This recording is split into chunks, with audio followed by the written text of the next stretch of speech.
When you're over into the antique shops, sometimes we all like to, I don't know about you, but a lot of us like to look through the antique shops and just see what's out there.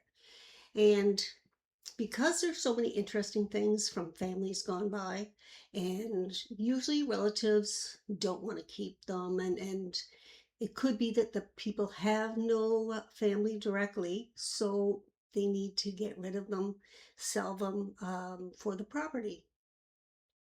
And so therefore, there are a lot of items out there in these type of shops where, you can pick what you like, whether it's an ornament, Christmas item, an Easter item, for example, some things that you think is going to be really rare.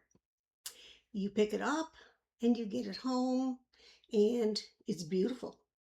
So you continue to place it where you think, it should be.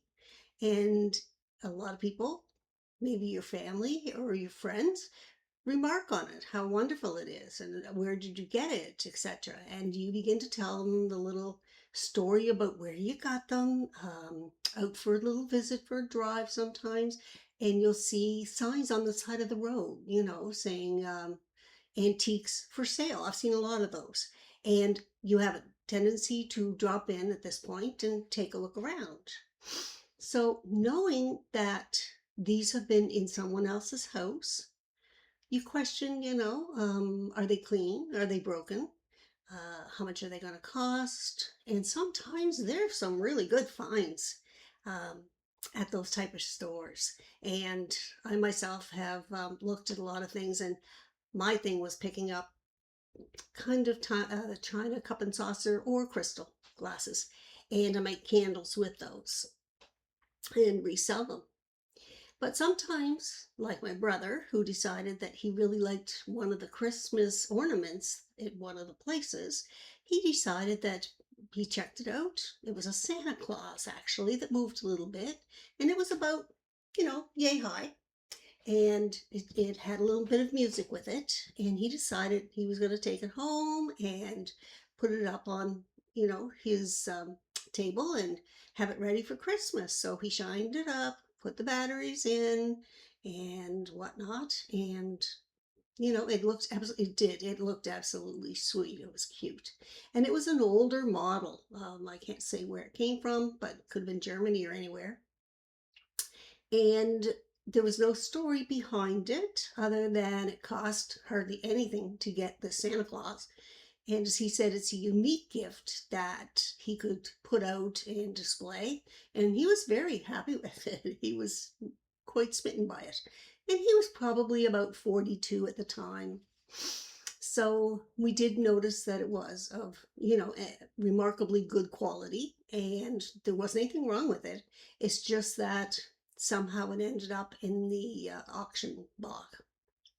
So after a little while, all was great. He, showed it around, turned it on in the evenings, and anybody walking by, it would have this little sound, and it was nice.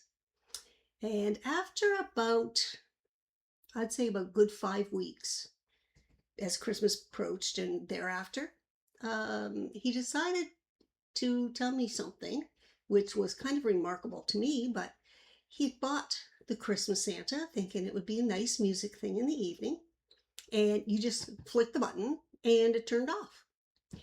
It's not a plug-in for anything, and it definitely doesn't have any point up until this point, weeks later, that it actually had been going off through the night, usually about, he said, about 1:30, 3 o'clock, and it would just go and go and go. So he decided that he was going to go and turn it off or make sure that there wasn't anything else wrong with it. So night after night for about 5 or 6 days, he went down to check on it, and sure enough, it would be going away, and it woke them up at the house. So he decided to put it a little further away and see if there was something that might be like moving around him that made it go off, even though it had been switched off at the battery. So eventually it ended out in a kitchen cupboard where it still continued to go off occasionally, not as much, but occasionally. Now, there weren't any animals. There was nobody walking around. I mean, everybody went to bed at a decent time, and he didn't think anything was really going on with it, other than it must have had a short. But he did isolate it and check to see, like, does it still go off if I hide it? And the answer was yes.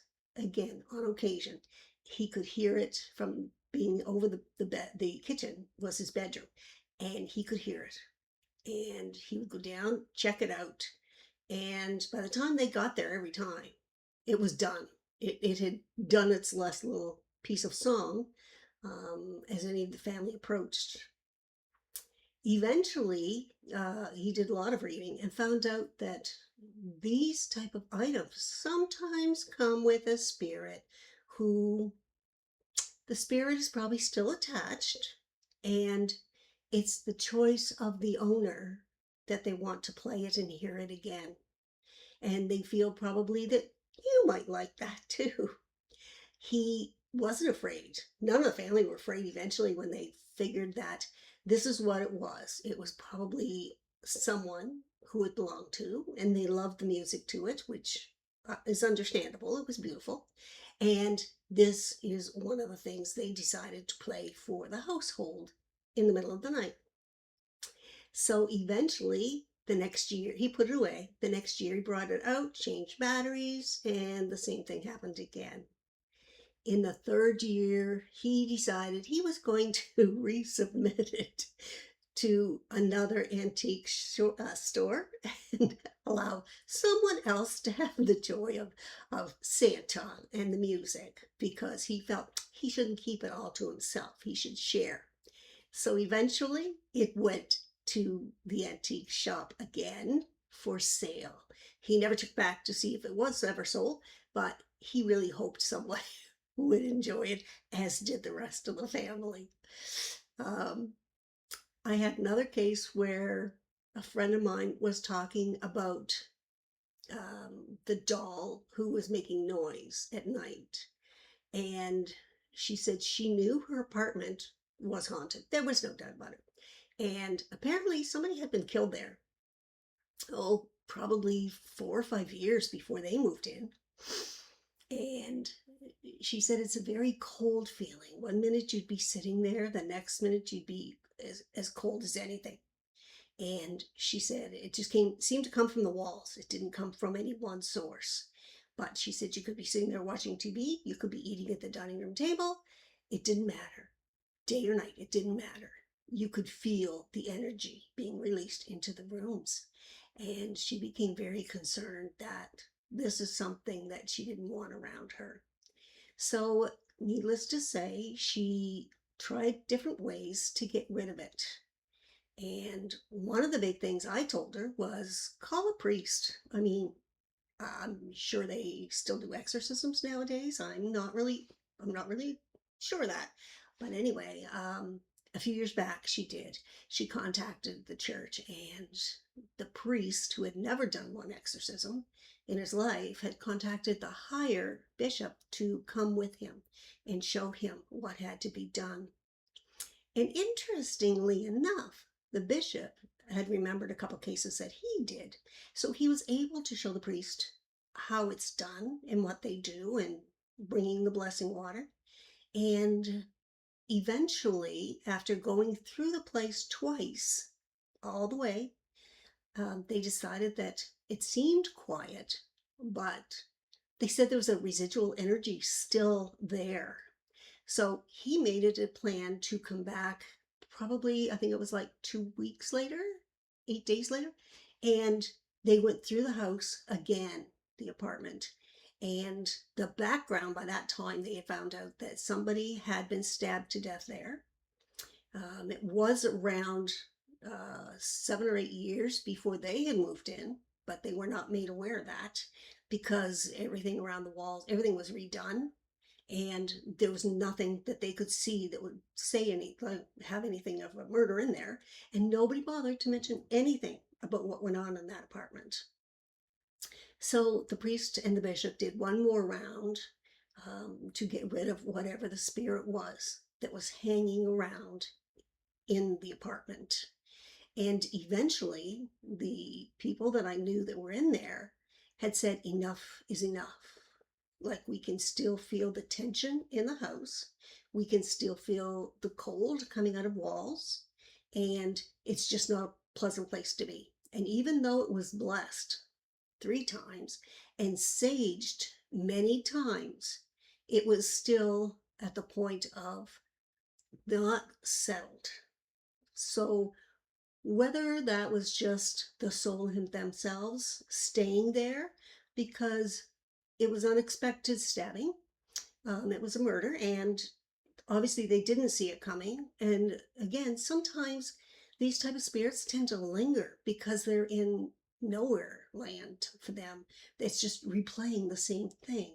And so they can't go on to the light and be with their loved ones if they can't figure out what's going on and why this occurred.